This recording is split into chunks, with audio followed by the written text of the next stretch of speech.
सेनापतियों सहित महिषासुर का वध। जगदम्बा के श्री अंगों की कांति उदय काल के सहस्त्रों सूर्यों के समान है। वे लाल रंग की रेशमी साड़ी पहने हुए हैं। उनके गले में मुंडमाला शोभा पा रही है। दोनों स्तनों पर रक्त चंदन का लेप लगा है।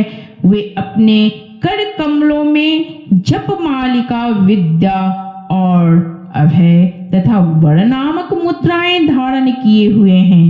3 नेत्रों से सुशोभित मुखा अरविंद की बड़ी शोभा हो रही है। उनके मस्तक पर चंद्रमा के साथ ही रत्नमय मुकुट बंधा है तथा वे कमल के आसन पर विराजमान हैं। ऐसी देवी को मैं भक्ति पूर्वक प्रणाम करता हूँ। ऋषि कहते हैं, दैत्यों की सेना को इस प्रकार तहस नहस होते हुए देख महादैत्य सेनापति चिछुड़ क्रोध में भरकर अंबिका देवी से युद्ध करने के लिए आगे बढ़ा। वह असुर रणभूमि में देवी के ऊपर इस प्रकार बाणों की वर्षा करने लगा जैसे बादल मेरुगिरी के शिखर पर पानी की धार बरसा रहा हो।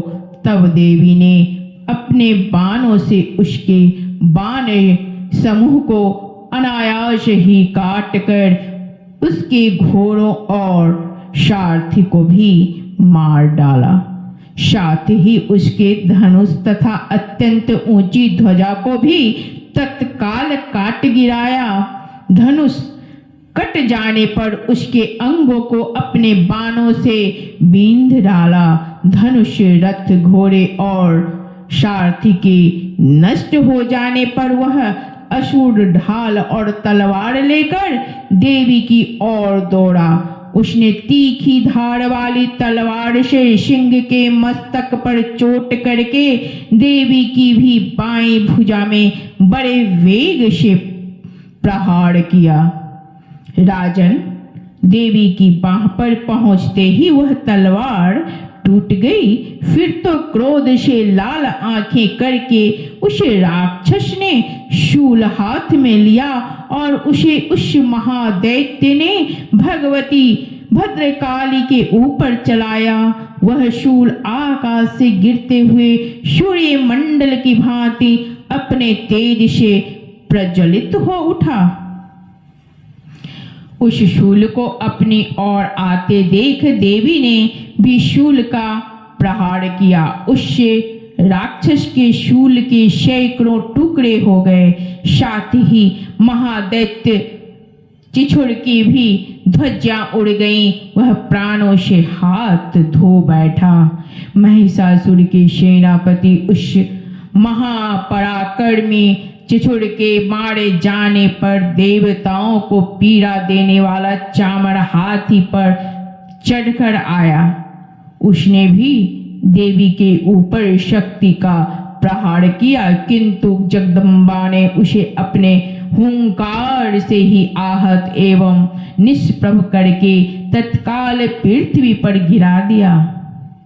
शक्ति टूट कर गिरी हुई देख चामर को बड़ा क्रोध हुआ।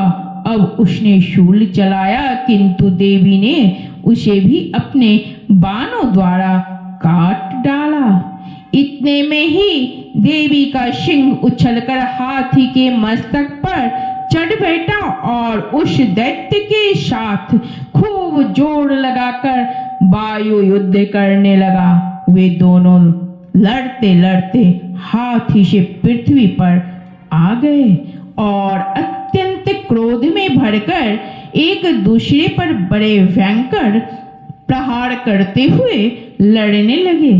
तदंतर सिंह बड़े वेग से आकाश की ओर उछला और उधर से गिरते समय उसने पंजों की मार से चामर का सिर धड़ से अलग कर दिया।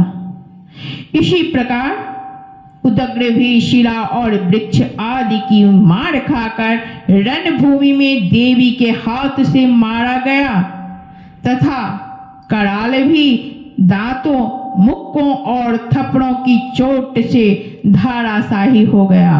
क्रोध में भरी हुई देवी ने गदा की चोट से उद्धत का कचूमर निकाल डाला। भिंदीपाल से वास्कल को तथा वानों से ताम्र और अंधक को मौत के घाट उतार दिया।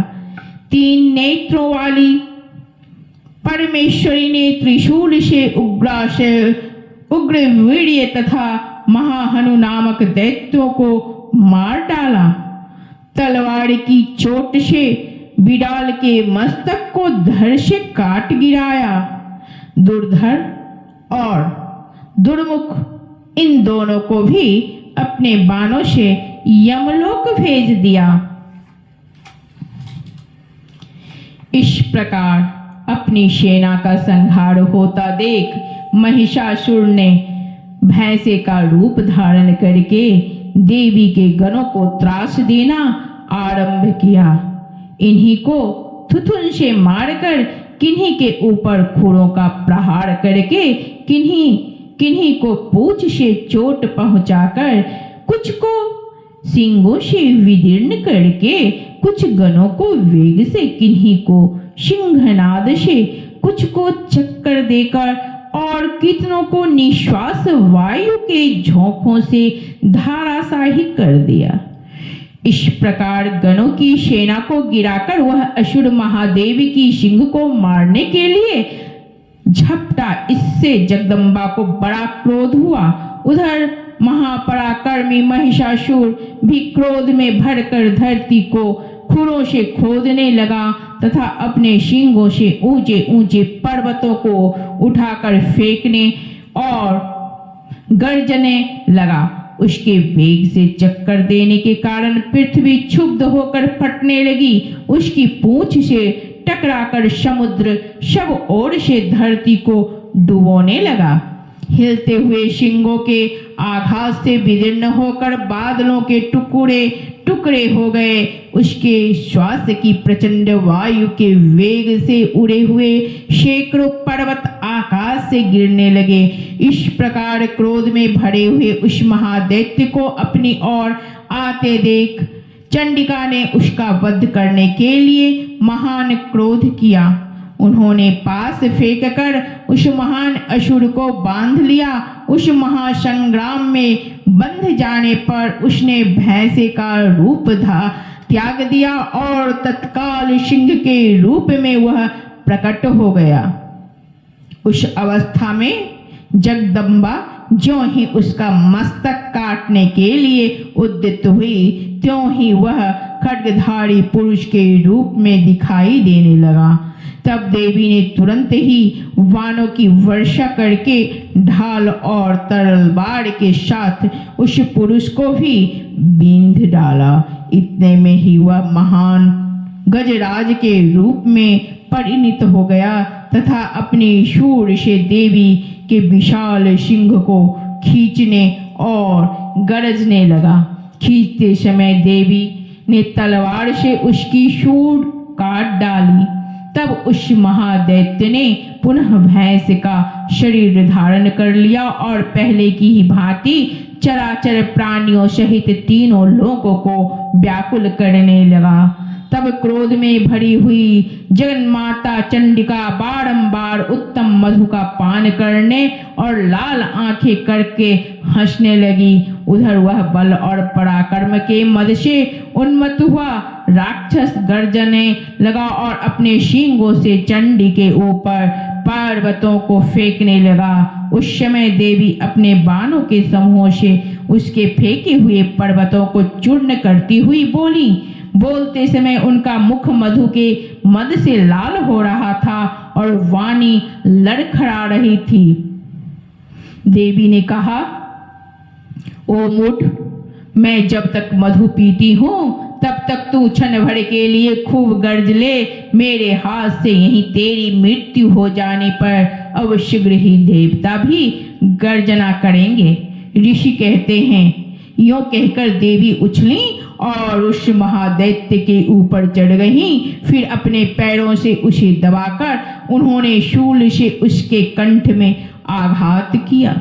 उनके पैर से दबा होने पर भी महिषासुर अपने मुख से दूसरे रूप बाहर होने लगा।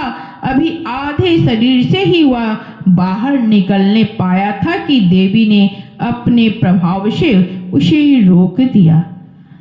आधा निकाला होने पर भी वह महादैत्य देवी से युद्ध करने लगा। तब देवी ने बहुत बड़ी तलवार से उसका मस्तक काट गिराया। फिर तो हाहाकार करती हुई दैत्यों की सारी सेना भाग गई तथा संपूर्ण देवता अत्यंत प्रसन्न हो गए। देवताओं ने दिव्य महर्षियों के साथ दुर्गा देवी का स्तवन किया। गंधर्वराज गाने लगे तथा अप्सराएं नृत्य करने लगी।